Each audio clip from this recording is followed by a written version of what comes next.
Tonight on UMass This Week, it's election season for the SGA.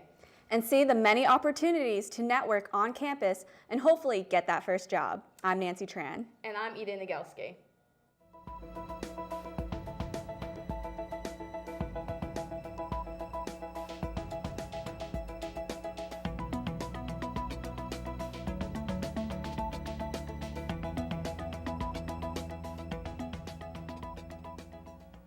As March approaches, so does the highly anticipated Student Government Association election season. Candidates for president, vice president, and trustee have been confirmed last Friday, and there are a lot of them. There are 6 tickets for president and vice president, and 4 people are running for student trustee. The SGA debate is tomorrow night in the Campus Center auditorium starting at 7 p.m. Students can vote on campus polls from March 9th through the 11th. Blarney Blowout is this Saturday, and while some students are excited, the UMass administration is worried the St. Paddy's Day celebration will get out of hand. They are taking measures to prevent things like alcohol misconduct, noise complaints, and property damage. Ancrew Gallay, the interim vice chancellor for student affairs and campus life, sent out an email Monday to students reminding them to act responsibly and warn them of the disciplinary consequences. Last year, Blarney Blowout resulted in 6 students arrested and several hospitalized. Around 90 UMass students traveled to the Boston State House today to lobby for more affordable and accessible higher education. With outstanding student loans surpassing credit card debt toppling over $1.2 trillion, students are taking action in order to show politicians that this is a relevant issue to young people and the economy. Students lobbied for more funding from the Commonwealth to help decrease the annual rise in costs to attend colleges. This past Thursday, ESPN investigative reporters Steve Ferranu and Mark Fernu-Wada, co-authors of League of Denial, visited UMass Amherst for a public discussion about their book and documentary film. Their book reveals the apparent connection between the National Football League and traumatic brain injuries. During the presentation, they allowed the audience to ask and tweet questions to the investigative reporters. The event was a huge success, with the majority of attendees being students from all majors. Reddit co-founder Alexis Ohanian came to UMass last Sunday to discuss his new book, How the 21st Century Will Be Made, Not Managed. The self-proclaimed president of the internet talked about his entrepreneurship in the online sphere. Ohanian also did a Q&A session with UMass alum Steve King, one of the first 15 people to be hired by Facebook. King also gave advice to others saying, don't limit yourself, think big, and don't be afraid to think big, and don't be scared to take a baby step in that direction. Today marks the 40th anniversary of Hospitality Tourism Management Career Fair. Students and faculty highly anticipated the event, which was open to students of all majors. The fair was a great success with recruiters from globally renowned companies like Marriott, Hyatt, and Starwood Hotels. This is recognized as the largest student-run career fair in New England, with over 50 companies in attendance. This year, the fair welcomed over 10 new major companies as well. Are you looking to network in hopes of securing a job? UMass holds several career fairs throughout the year to help with this. Jen Intosi has more. Last Tuesday, hundreds of students came to the Alana Career Fair, where they had the opportunity to meet and talk to employers.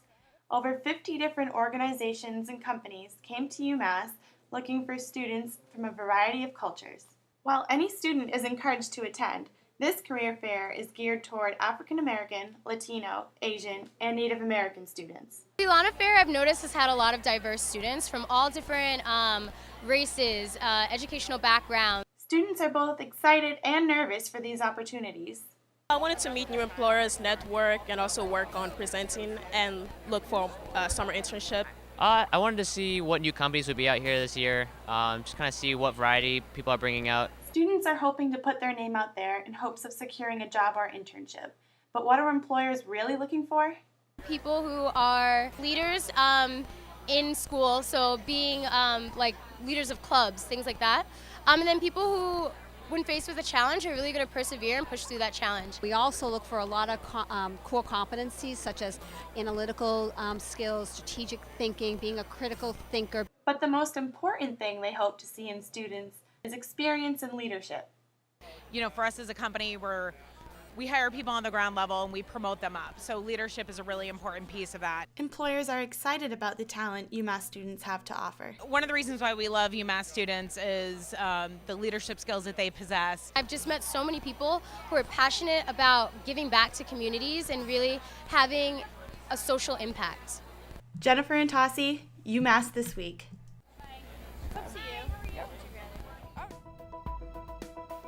Coming up tonight, it is not getting any hotter. While we all wait for spring, learn how to stay safe in this winter weather. And find out more about date night at UMass. Stay with us. Tomorrow night, March 6th, the Student Activities and Involvement is hosting the event Date Night.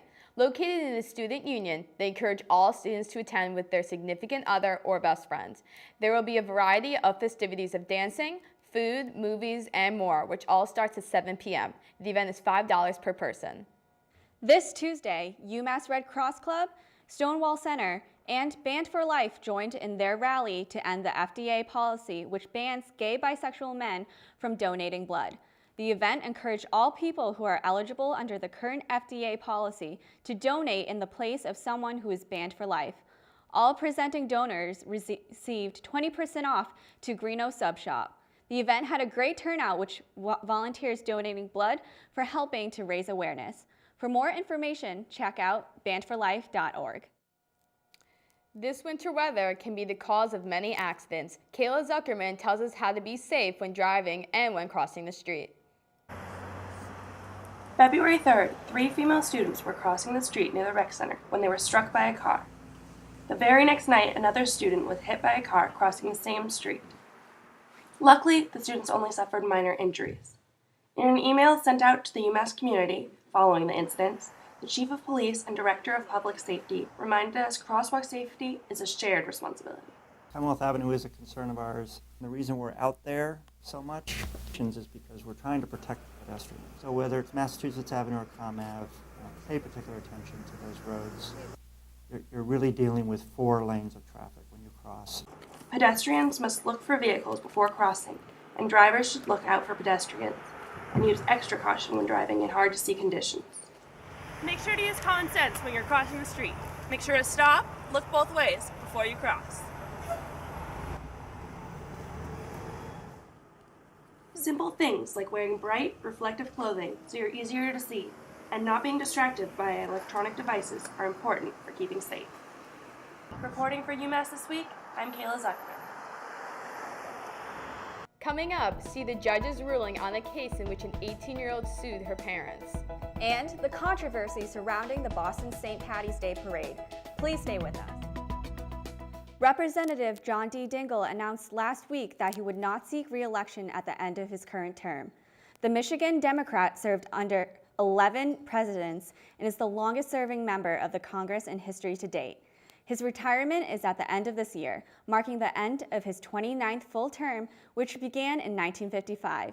In a statement released on Monday, Mr. Dingell said, "My standards are high for this job. I put myself to the test and have always known that when the time came that I felt I could not live up to my own personal standard for a member of Congress, it would be time to step aside for someone else to represent this district. That time has come." The situation in the Ukraine continues to escalate. European Union leaders plan on meeting tomorrow to discuss whether to place sanctions against Russia for its actions. While the U.S. is more eager to do so, Europe depends on Russia for a lot of its money and energy. This past weekend, Russia seized control of the Ukrainian Crimean Peninsula. Russian leader Vladimir Putin says the reason for moving in is to protect Russian citizens in the Ukraine. St. Patrick's Day Parade organizers have denied an application from a gay advocacy group to march in the parade. The South Boston Allied War Veterans Council claimed that the application submitted by LGBT Veterans for Equality was just a scheme to, quote, enter the parade under false pretenses, end quote. They say for that reason alone, the application was withdrawn. The press release on the parade's website reads, quote, "We are unable to find any evidence of LGBT veterans for equality that would confirm them as recognized veterans organization," end quote. Boston Mayor Marty Walsh has threatened to boycott the parade if the group wasn't allowed to participate. A judge ruled that the parents of a New Jersey teenager do not have to pay for her tuition. 18-year-old Rachel Canning has filed a lawsuit against her parents, Sean and Elizabeth, who she says kicked her out of the house. Canning wanted her parents to pay for her college tuition as well as the private high school she is currently enrolled in.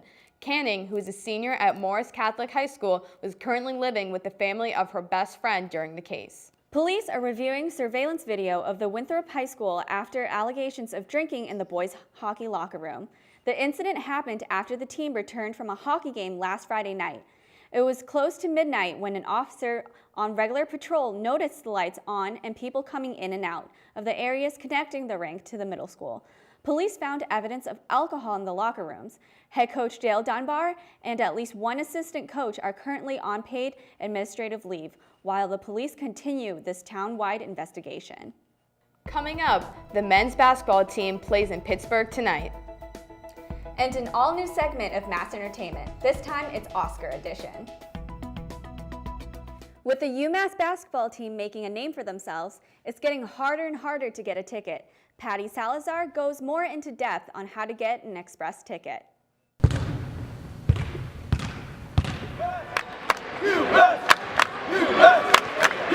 The UMass Minutemen are making a solid run for a bid to the NCAA tournament, with already posting more than 20 wins. The team's success has increased their fan base, making it hard to get a ticket. In order to accommodate students, the UMass Athletics Department has created an express ticket. With this ticket, students will not be left out in the cold on game day. At the start of each week, on Monday, the tickets will become available at the Mullen Center box office.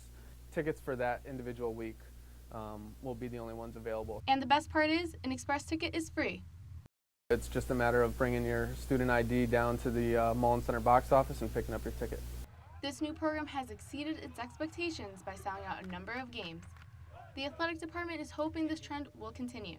Originally the plan was to help speed up the line, but in the end it ended up being the only way that you could get into the game was to get this express ticket. In order to secure a seat to cheer on their UMass Minutemen, students are rushing to the box office to get their express tickets. Students we spoke to think it's a risk to wait until game day to pick up a ticket. I tried to get them last time, but when I went, they were already sold out. You get there, you just roll in, and then you just get them early in the week. But basically VIP. The capacity crowds are just what Coach Derek Kellogg wants. He considers the fans as a sixth man.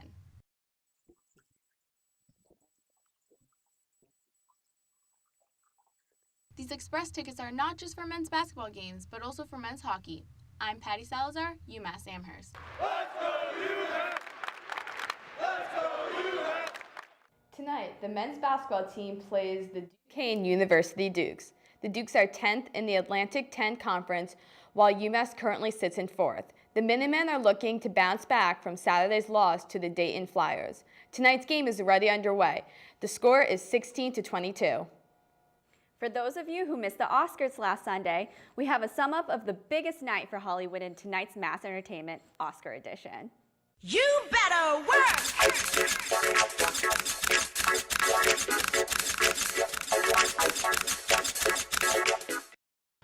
Welcome to Mass Entertainment, your source for all things movies, music, and of course gossip. I'm Patty Salazar. And I'm Erin Wallace. The Oscars were this Sunday, and here at Mass Entertainment we are celebrating with a special Oscars episode full of winners and losers, jaw-dropping performances, and of course fashion.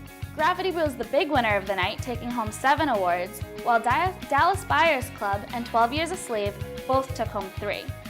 12 Years a Slave took home the big title, winning Best Picture, while Alfonso Cuarón made history as the first Hispanic director to win the coveted title of Best Director for his work on Gravity. Best Actress went to Cate Blanchett for Blue Jasmine, while Supporting Actress went to 12 Years a Slave's Lupita Nyong'o, who has been stealing the show at almost every award show this season. Jared Leto, well known for his time in the band 30 Seconds to Mars, won Best Supporting Actor for his role in Dallas Buyers Club, while Matthew McConaughey won the award for Best Actor, also for Dallas Buyers Club.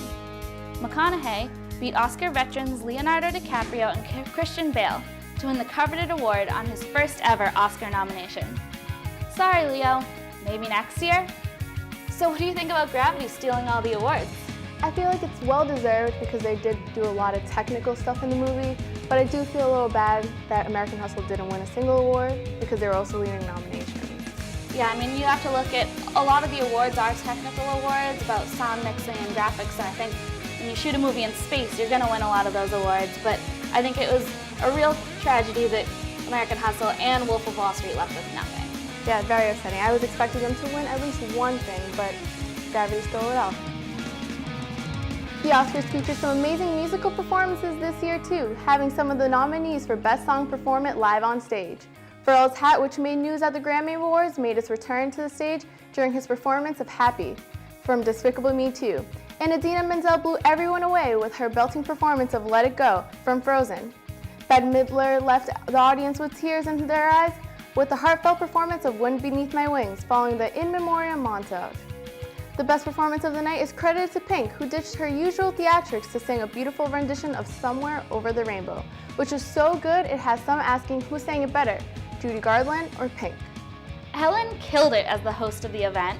Her jokes were the exact right amount of insulting, but not mean, which many award show hosts have had difficulty with in the past. She proved not to take herself too seriously, coming out dressed as Glinda the Good Witch after Pink's performance. She made a pizza delivery man's night when she ordered 3 large pizzas for the stars in the audience and had the man help her pass them out on camera. Her biggest mark on the night was a star-studded selfie, which she told the crowd she wanted to become the most retweeted picture in history. Within the first couple minutes, the picture was retweeted so many times, Twitter crashed. The site was back up quickly though, and the picture did in fact become the most tweeted picture in history, with over 2.5 million retweets as of Monday. So now let's talk fashion. The stars shined on the biggest red carpet event of the year. Lupita Nyong'o has easily become a fashion icon during this award season, and she did not disappoint last night. Lupita wore a Nairobi blue Prada gown, and she brought back the headband. She looked amazing. Even after falling before hitting the red carpet, Jennifer Lawrence looked radiant in a red peplum Dior couture gown. She wore a back necklace that topped up the dress, something she did last year. Dark colors seemed to be a trend. American Hustle star Amy Adams wore a sapphire blue Gucci gown that was simple yet elegant. Gravity star Sandra Bullock wore a similar color in a midnight blue Alexander McQueen gown, which she was stunning in. Now we can't forget Cate Blanchett, who always rocks the red carpet. She sparkled in a glittery nude Armani gown. Presenting at the Oscars, Kate Hudson, who stole the spotlight with a plunging neckline in an Atelier Versace gown. The women weren't the only ones who looked gorgeous on the red carpet. Jared Leto looked dapper, styling a white coat, black pants, and a red bow tie. But more importantly, that hair, I'm so jealous of his locks. That's all we have for you this week. Tune in next week for all new celebrity updates. I'm Erin Wallace. I'm Patty Salazar. And this is Mass Entertainment. Well, thanks for joining us tonight. Be sure to join us next Wednesday at 7. I'm Eden Nagelski. And I'm Nancy Tran. For news updates around campus, like us on Facebook and follow us on Twitter. Until next week, have a good night.